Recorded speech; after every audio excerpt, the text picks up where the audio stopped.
Before we have some refreshments, I'd like to draw your attention to some of the video commentaries on the winning exhibit, which have been left by members of the public and which are very moving, and some very funny.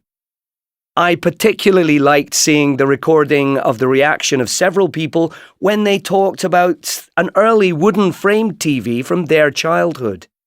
They remembered their first TV, which they thought still fitted in with today's trends.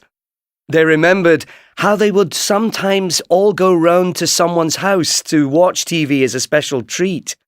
But they thought the modern TV screen, with the remote, was much easier to watch. As for the collection of old radios, it has to be seen. They are really huge old wooden frame radios in perfect working order and in perfect condition. Some teenagers' reactions to the radios were very funny. They couldn't believe how big they were.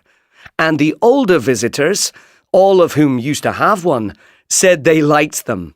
But they also thought they were too big to fit into living rooms these days. A few more items worth looking at from the display are old kitchen items. Young people thought the cooker from the 1950s looked funny alongside the latest microwaves.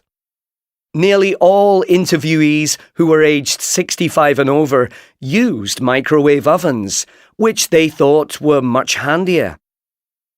Seeing old typewriters on display next to slim laptops made them look weird and cumbersome. All those who were 65 and over preferred the laptops, which they thought were thrilling. The other electronic items on display were a collection of old and fairly recent cameras. They also thought the older cameras were well made and better than the newer ones. I'd like to thank you all for coming, and please give a round of applause for all the entrants to the competition.